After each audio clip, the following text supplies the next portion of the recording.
In this video training, we're going to talk about how to scale trust and rapport so you can create a deeper connection with your audience, allowing you to sell more of your products and your services and ultimately create a bigger impact in the world. Now, when you start to study Sales 101, the first thing you learn is you have to create a sense of rapport with the person that you're trying to sell. And the reason why is because if you can create rapport and connection, then you can move into the next stage of the selling process, which is establishing trust. It's hard to have trust if there's no sense of rapport between you and the individual. So the first thing in sales you learn is create rapport, then you can move into trust. And once you've established trust, then you have influence over helping them make the decision on whether or not they should join your program, your product, your service, which one they should join. And so Sales 101, and I learned this after reading about 500 books on sales and marketing. And you know this too, I'm sure. Sales 101, first step in the sales process, build rapport, and then you can establish trust. Trust and rapport. When you go into marketing 101, marketing teaches you that you need to create a sense of connection to make your audience feel understood.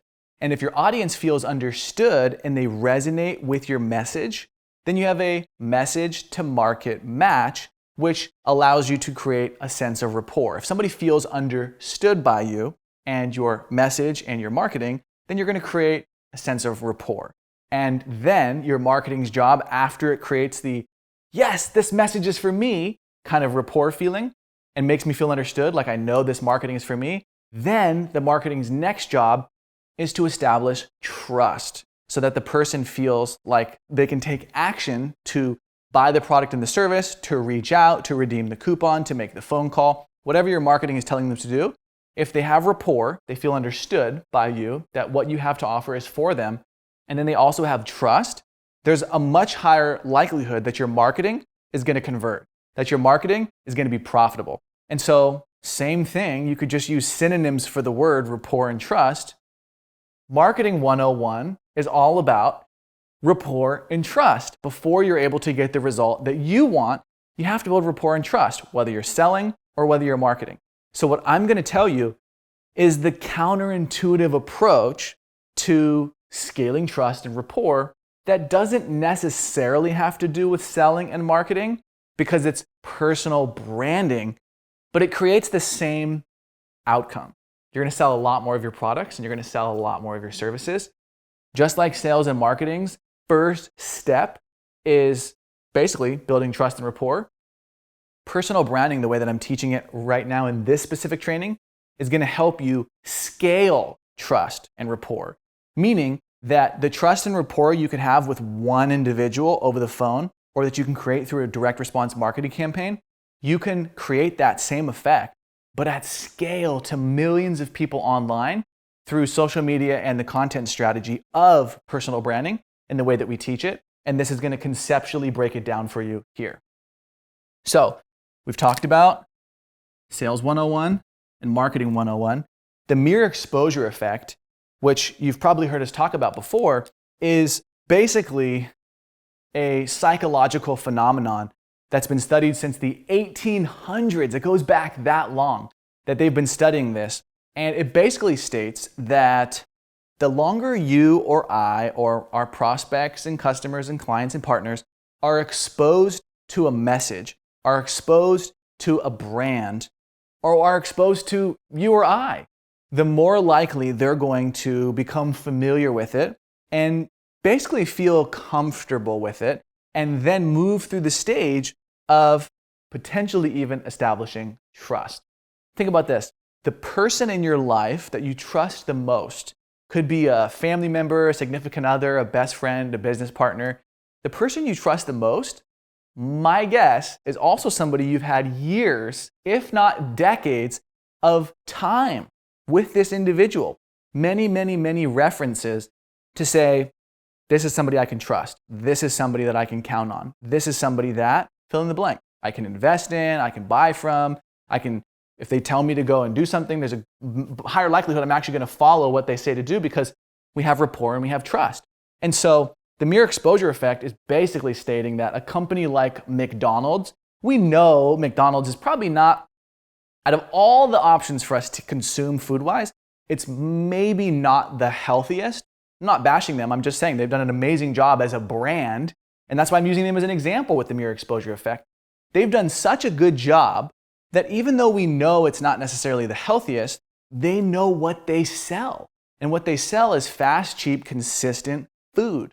And so you and I and billions of people around the world all know the brand McDonald's. And even though we know it's not healthy for us, they sell billions of dollars worth of product and billions of food all year round because people have known the brand for, maybe 100 years. I don't know how long McDonald's has been around, but a very long time.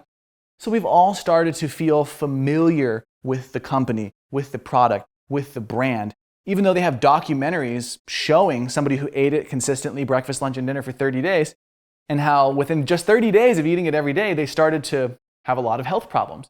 And again, I'm not bashing them. I'm simply saying that if you had a documentary showing how bad your product was for somebody, and yet you still sold billions of dollars of it, how's that possible? Well, the mere exposure effect has, again, 50, 60, 70, 80 years of McDonald's putting their brand in front of us. I'm loving it. Open a bottle of happiness is Coca-Cola. I love to use them as examples as well because they've done another good job. I'll go over to them now. Coca-Cola has videos on YouTube showing that if you put a nail in a bottle of Coca-Cola, that the nail within like a day or two already starts to rot down. A metal nail. And again, I'm not bashing Coca-Cola. I've had McDonald's and I've had Coca-Cola before. Again, another great example of how they've used the mere exposure effect for over 100 years and have done billions of dollars selling their product and their service. So what if you had a YouTube video online and people knew that the product wasn't really good for them, but you still sold billions of dollars? How is that possible? We're trying our best to get good reviews, let alone avoid having as many bad reviews as possible. The mere exposure effect is so powerful that if you as a brand can actually condition people for 100 years, now that's insane. If you can just condition them for even 1 year with the feelings and the rapport that you want to create with them so that they feel like you as an individual and your business and your product and your service is something that they can connect with, is something that they can trust. Even just seeing the content you post on social media for a long period of time, it's going to create the familiarity that you want that then creates the comfort with your brand that then creates the trust. It's this step-by-step process. First, they see you enough that they're familiar. Oh yeah, I know that brand or that person. Then they feel comfortable around you.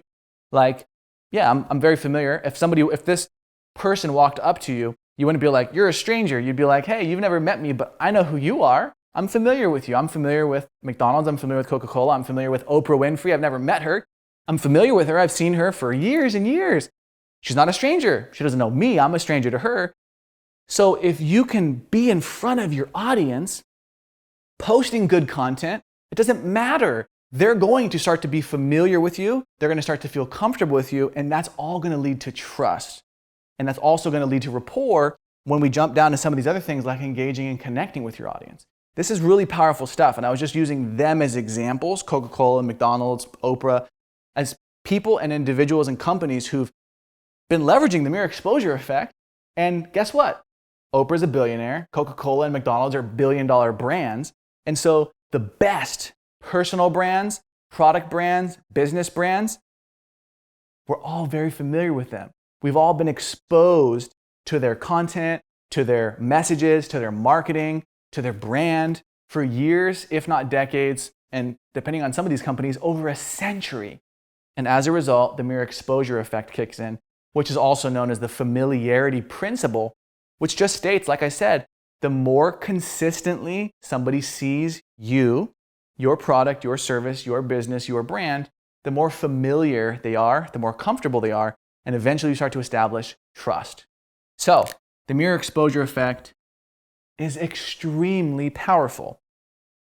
And it ties into this, KLT, which obviously you know if you're watching enough of our trainings, means know, like, and trust.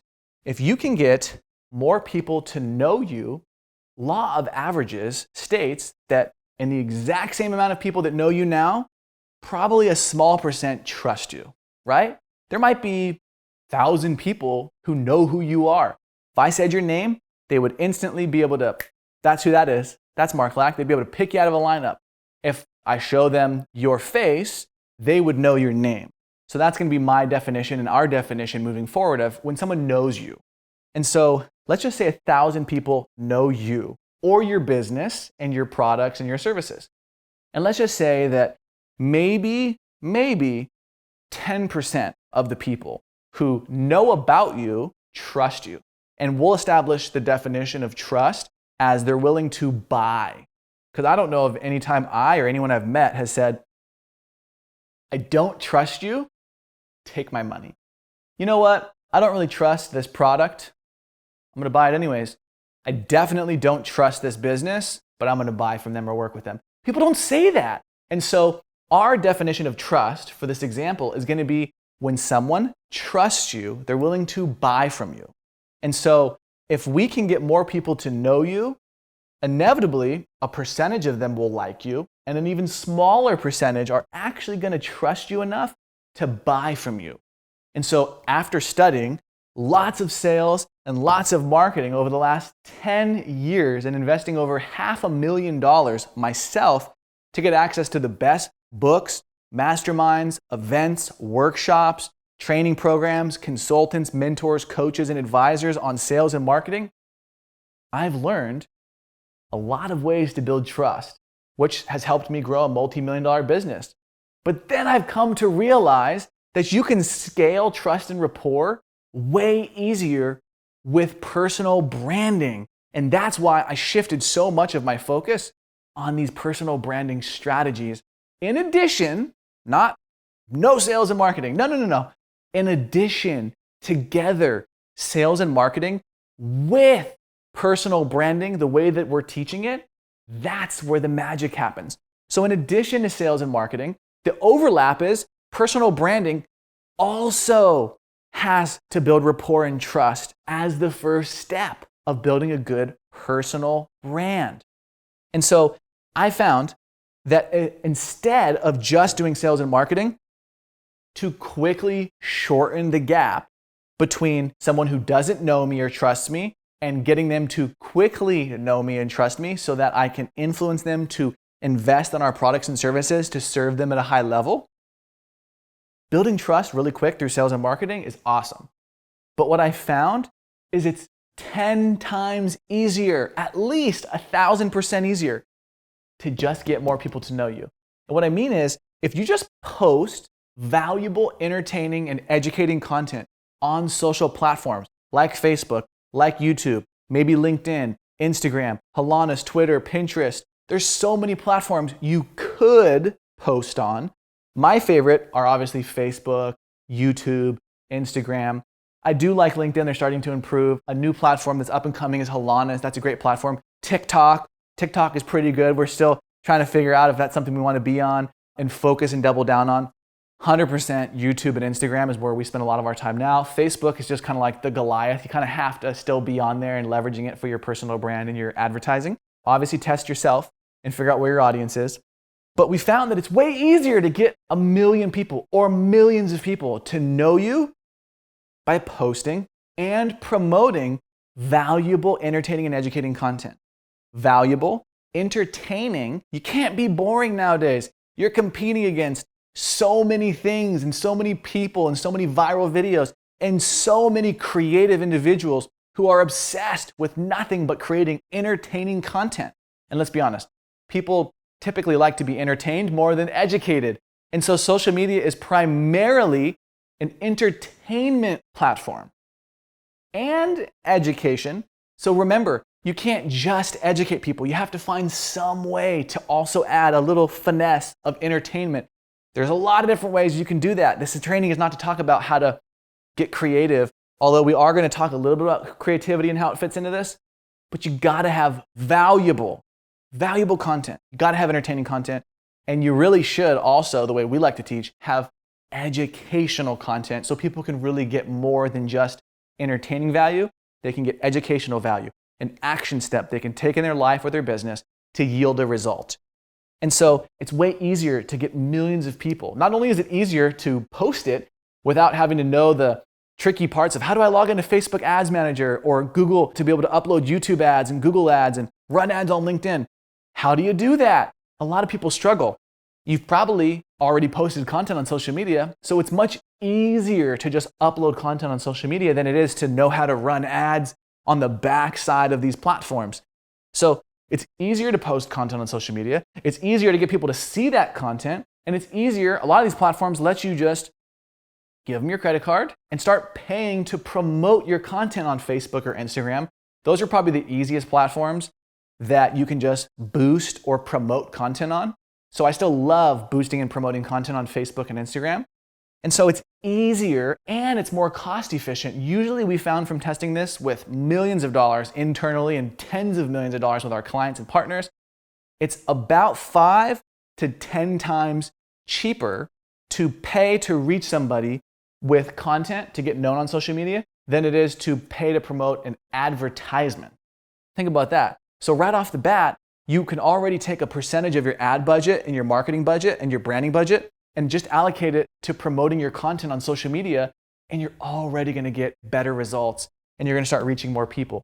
And like we said, if you can scale trust and rapport by getting more people to know you on social media with valuable, entertaining, and educating content, inevitably, you're going to get more people to like you and more people to trust you.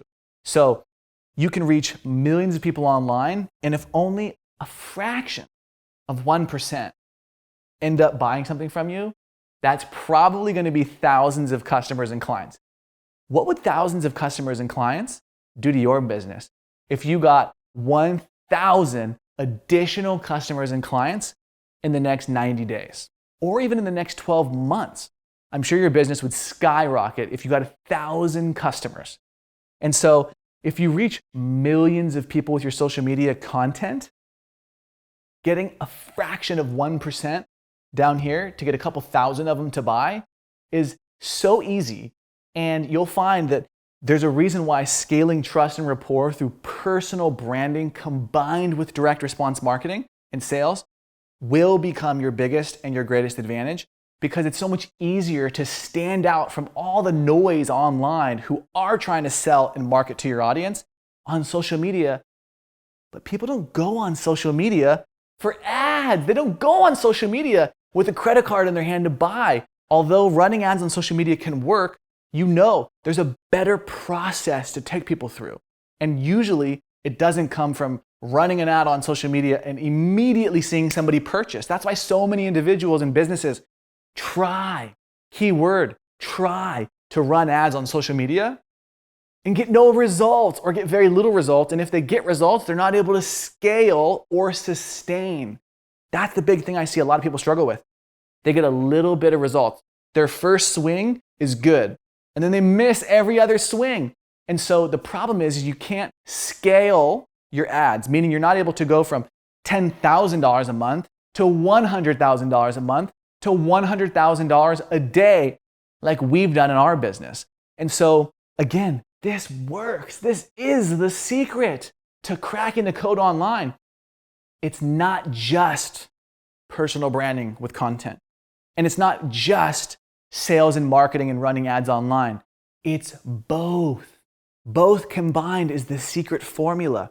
And so many times I see people who are great at running ads online and selling, when they add personal branding, which is scaling trust and rapport to millions of people who are your customers, prospects, and partners. And when you scale that combined with direct response, we oftentimes see their business double and triple within a very short window. And on the other side, we see some people who already have millions and millions, sometimes tens of millions of followers, like a lot of our influencer clients and celebrity clients, and they don't have the marketing campaigns and everything else dialed in. And so they might have millions of followers, maybe even tens of millions of followers, like some of our clients. And when we combine the sales and direct response marketing campaigns and overlap those, their business oftentimes adds a couple $1,000,000 to their revenue, sometimes per month. And so that just shows you when you take personal branding, which is scaling trust and rapport through content, and you also combine that with direct response sales, that's the secret formula. And that's what I want you to really understand here about scaling trust and rapport through social media. And it's going to leverage the mirror exposure effect, which has been studied for almost 150 years, showing how as long as somebody's consistently exposed to a message or to you or to your content, which is you and your personal brand, they're going to be familiar with you, comfortable with you, and eventually develop trust with you. And then when they see your advertisements and your offers, if they haven't already reached out to you wanting to buy and shown interest, when they do see a retargeting ad for your offer, for your lead magnet, they're way more likely to buy. And so remember what I said. Yes, you could run ads consistently and consistently and consistently to leverage the mirror exposure effect. But remember what I said. It's 5 to 10 times, 1,000% more expensive to get people to know you, like you, and trust you and see your advertisements on social media than to see your content on social media.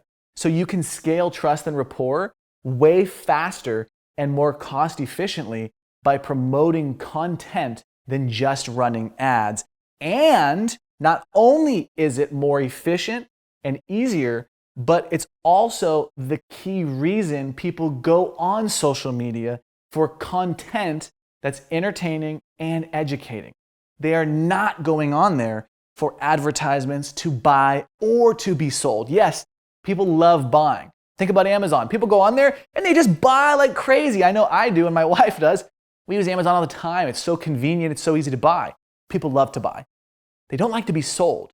But no one really goes on social media. Think about it. You don't go on your Instagram or your Facebook or YouTube or LinkedIn thinking about purchasing a product. So you don't go on there to buy or be sold. So not only is scaling trust and rapport on social media through personal branding with content more cost efficient, it's easier, but it's actually the key reason your audience is on there in the first place.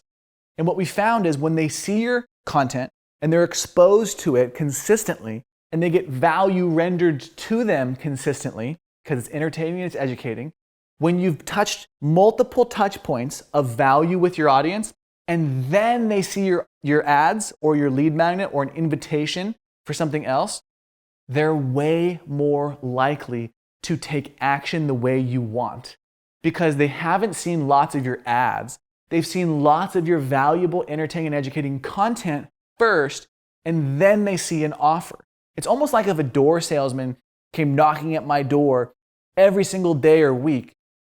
It would get annoying and I'd call the police. And people get pissed when they see your ads on social media consistently. Most of the comments on ads are usually not nice because most people don't like seeing ads on their social media newsfeed.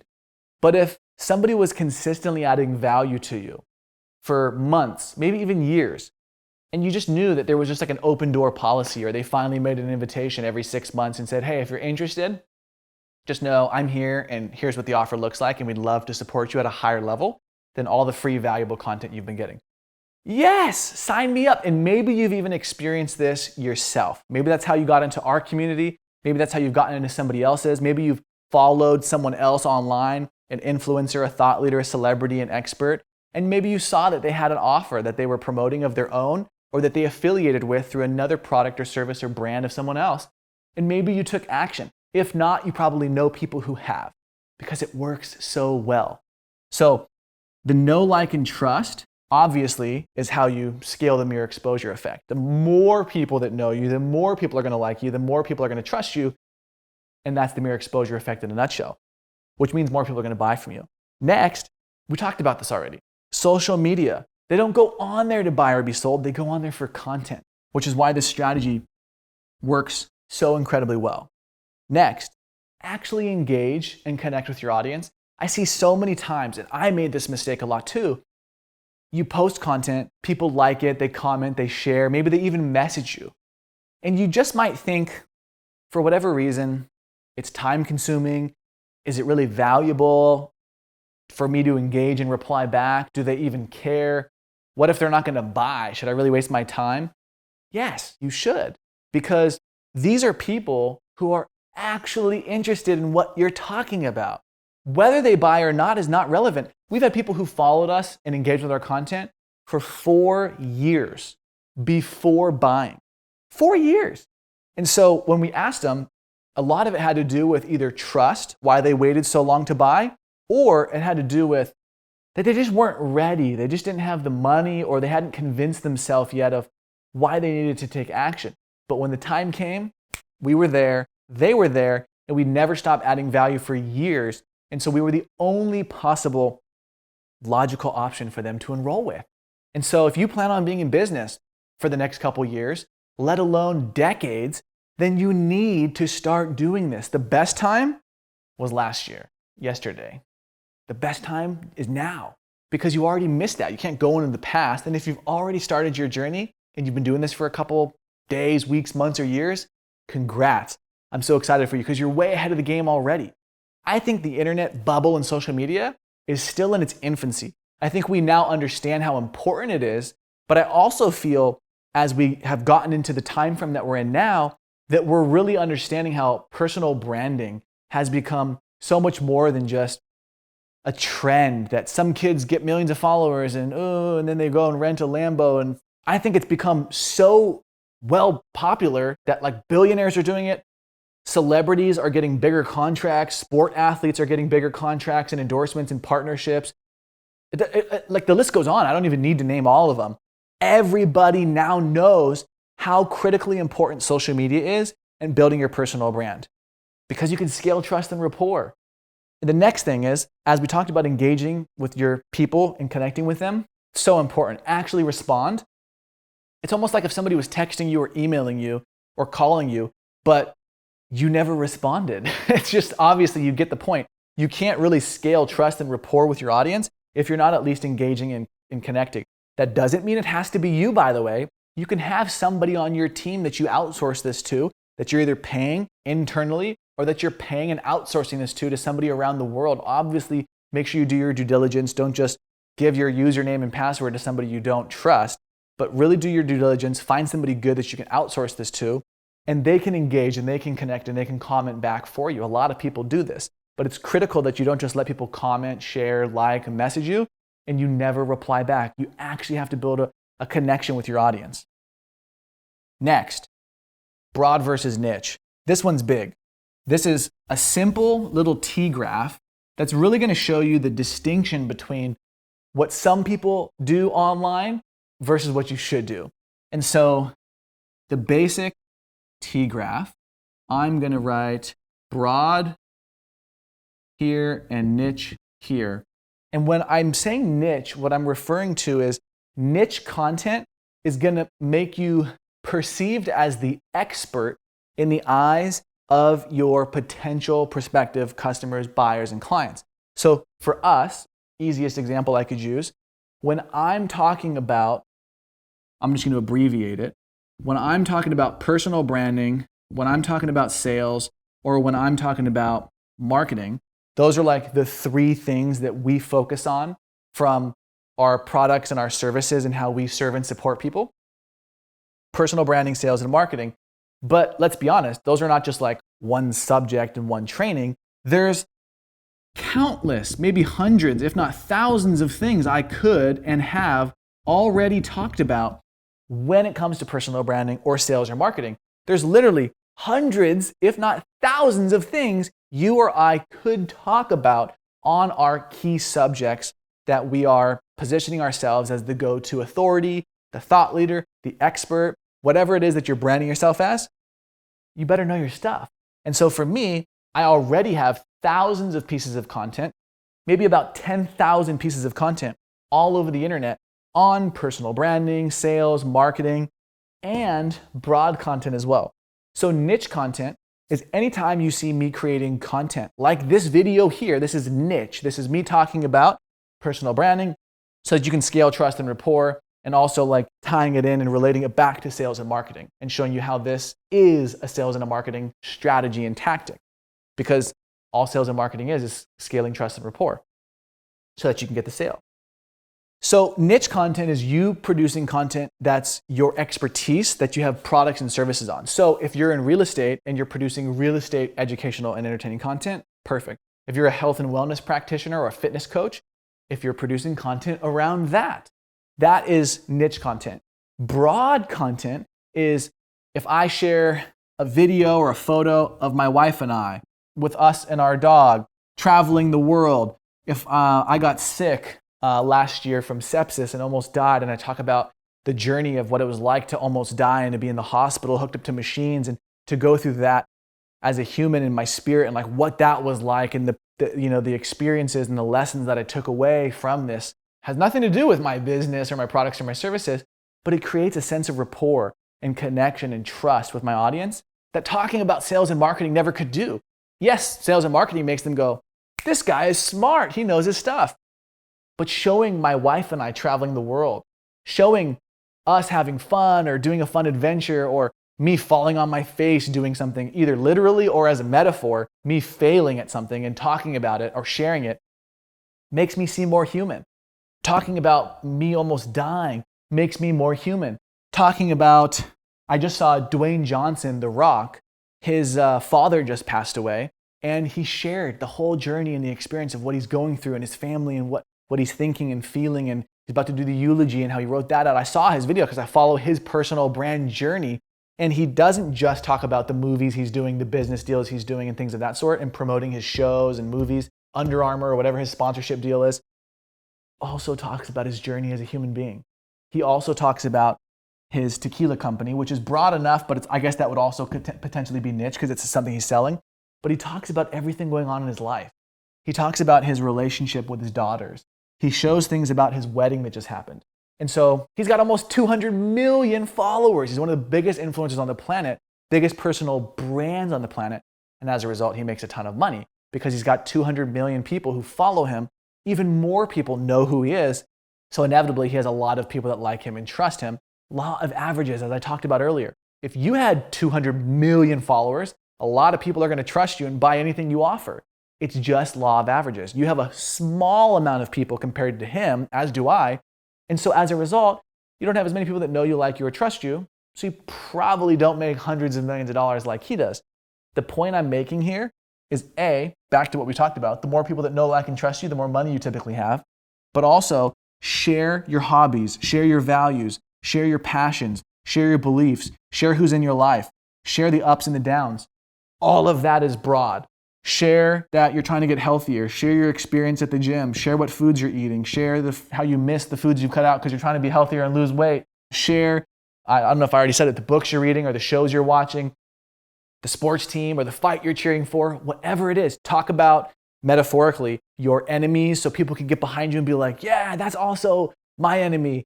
I forget the greatest marketing saying of all time, but it basically says people will always love you and die for you and your mission if you support their beliefs, if you support and take down their enemies with them and throw rocks at their enemies. It's some great saying, I can't remember off the top of my head, but that's broad content. It's you sharing everything personally about you. Obviously have some discretion, have some filters, don't just share everything. You have to use your brain, but you share enough about your personal brand, your personal life, your personal connection, who you actually are as a human, so that over here, your broad content connects you with the world and makes you a celebrity to everyone. Your niche content makes you an expert and connects you with your customers. See the distinction? But remember, your customers are human beings. If you're only producing content about how you're the expert and you're the best, you might get some buyers, but you'll miss all the people who never felt super truly connected to you. And sharing broad content and niche content, that's what allows you to build rapport and trust with your audience on a deeper level that a product or a business could never do. Let that sink in. Sharing your personal journey of your life and all the ways I just said connects you with your audience and builds rapport and trust that a business or product could never do. And that's why you can scale trust and rapport with personal branding and get people to know you, like you, and trust you so much better than you could just promoting a product or a service. And if you're eventually, like most people, go through seasons and you have a new business, a new product, a new thing, a new hobby, a new charity, a new book, a new podcast, if you have built your personal brand the right way, you've scaled your rapport and your trust with an audience, they love you. It's so much more than just following you. You have diehard fans, people who will go with you to anything you do, which is why Oprah could just go, your product I support, and everyone buys it. And Dwayne Johnson, who I used earlier, The Rock, your business I partner with, it sells out. I'll be in your movie, it sells out. It's the #1 movie in America. You get the point. When you have this perfect combo of what we're talking about here, you scale trust and rapport in a way that becomes your biggest competitive advantage. So we talked about broad versus niche. Now, the coolest part is you can automate this all, which goes down into here, systematize and scale. So you can automate this by already having, and this is going to tie into systems, by already having systems and standard operating procedures in place, which allows you to do what I'm doing here. I can allocate 1 day a week, 1 day a month, have my film team. I can film videos that are long or that are short or that are average. 5-10 minutes could be average. Long form could be 15 minutes to an hour, maybe multiple hours. Probably keep your videos to like an hour max. Usually 10 to 20 minutes is a good kind of rule of thumb. Most people have trouble just sitting down watching a 1-minute video. So odds are like the most your video should be is like 30 minutes to an hour at the most. But it all depends on the context of the platform. If you're inside a training program, they might be willing to sit down and go through a longer video like this one. If they're on YouTube, maybe they'll go through like a 10-minute video or a 15 or 20-minute video. And then if they're on certain social platforms like Instagram or Facebook or LinkedIn, it's probably going to be more short form. TikTok is like 30 seconds. So the other social platforms can be short. Some social platforms can be medium like YouTube. And then a training program or portal could be a little bit longer. Just think, what is the normal time frame somebody's going to spend on that platform and tailor the content around that. But automation, I'll do 1 day a week, maybe 1 day a month with my team. We'll film a ton of videos, some short, some medium, some long. Some of the long form videos, they can pull lots of short clips out of like this. There's maybe 20 little 60-second clips that can be pulled out of this video and then repurposed on the internet. So now one long video becomes 20 short videos, and it gives me lots of content. I filmed this video. Someone else is going to go, they're actually filming it, editing it, and chopping this whole thing up.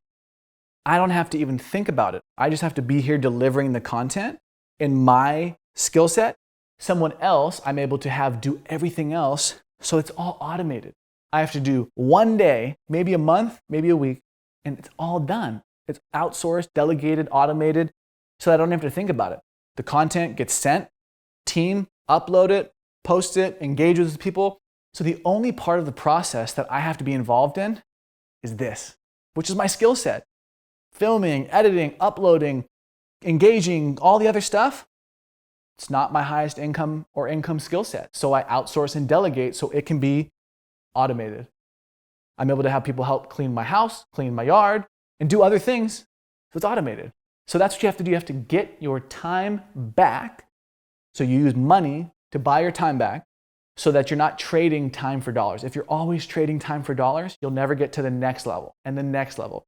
What I've learned on my journey after interviewing 1,000 billionaires, millionaires, and celebrities and top achievers is that successful people use their money to buy back their time.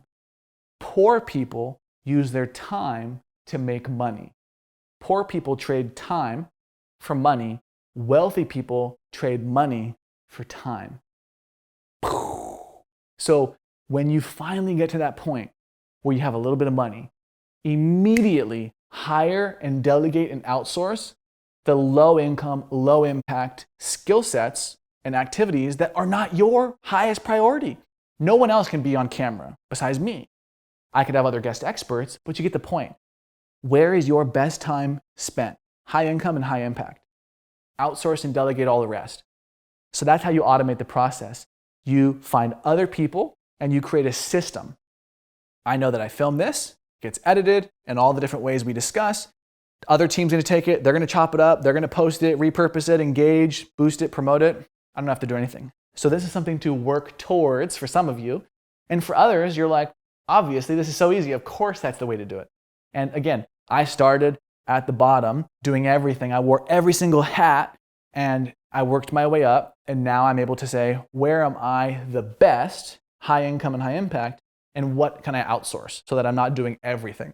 So automation, systems, create a system. When I get my content, I review it. If I review it and it's good, then it's no longer needs to be edited. It's golden. Then it gets uploaded. If it's a long form piece of content, now it can be repurposed and chopped into short form. Then I approve the short form. Then the short form gets posted on multiple platforms.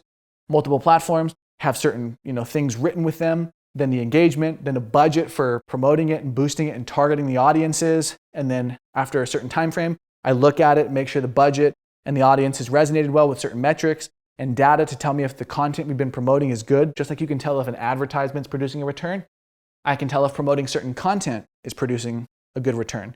And if it is, then we scale. If it's not, then we bail. So systems, scalability. If the content produces a good return with engagement, people like it, it's producing the right KPIs, key performance indicators, meaning every dollar I spend reaches a certain amount of people, gets a certain amount of engagement. We have metrics. And if it is, then we scale. And one video might get 1 million views.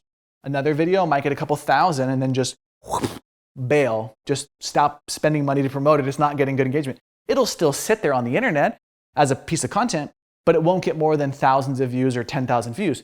One video might get 1 million or 5 million because it's so good. The audience loves it. And so it makes sense to promote it. Just like an advertisement, you might promote an ad for a couple $1,000 or $20,000. And if it doesn't produce a return, you turn it off. You don't waste money on it. And then the advertisement that keeps producing a return, you scale that puppy up and you get, a ton of money off of it. So systems and scalability, all of this is the key to scaling trust and rapport from the top. Sales and marketing 101, building rapport and then trust. Mirror exposure effect, getting people to be familiar with you consistently and never-endingly, like omnipresence. Omnipresence is the mirror exposure effect. Omnipresent, you're everywhere to the right people. You're not trying to be a celebrity to the world. I don't want that. You're trying to be a big fish in a small pond. You're trying to get just your audience to know you. Everybody who's a potential buyer, partner, customer, client, prospect, you want them to all know you. So you can be the number one or one of the best people, the authorities, thought leaders, experts, whatever you want to call yourself, in your niche, in your industry. You're the go-to person they think of. The go-to business, the go-to product, the go-to service. KLT. Get more people to know you, you're gonna get more people to trust you, and you're gonna make more money. Social media and content. That's why people go on there. They go on there to have entertaining and educating content, not to buy or to be sold. And make sure that you're actually engaging and connecting with your audience. If they comment or like or share, engage with them. Say thanks for commenting, thanks for sharing, thanks for telling me that you like this video, or thanks for telling me that you hated this video. It gives me good feedback so I know what not to create moving forward. Broad versus niche, such a powerful training. So simple, powerful. Sometimes common sense is not always common practice. And so as common sense as this might seem, it's so powerful. And this is really one of the key ways that you're going to be able to build that rapport and that trust with your audience, because you're sharing so much more personal brand than just, I'm an expert, I'm super smart, I know my stuff, personal brand. And you find that balance between the two. This makes you human and builds rapport and connection and trust. This makes you an expert, a smart, trusted authority, which also can yield rapport and trust as well. But the combination is where the magic happens. Automation, create systems, which goes down in here. Systematize this. Don't be like, oh, it takes so much time. It doesn't. It takes me 1 day a month to be able to reach tens of millions of people through my content, let alone my ads, because I've systematized it. And I started doing everything. I was the one filming, I was the one editing, I was the one uploading, I was the one doing everything. And then I started to grow my business, make a little bit of money to buy my time back. So regardless of where you're at, this is gonna work for you. I know it. We've taught this to 5,000 people in depth, and they've gotten amazing results, generating over $300 million by following our process. So I know that this works, and this is how you scale trust and rapport so that you can create a deeper connection with your audience, allowing you to sell more of your products and your services, and ultimately growing your business and your personal brand. Hope you enjoyed this training. As always, if you have any questions, comments, or feedback, just post it below, and I'll see you guys in some more upcoming trainings. This one, again, was scaling trust and rapport. Hope you take action, because that's the only way something's gonna change.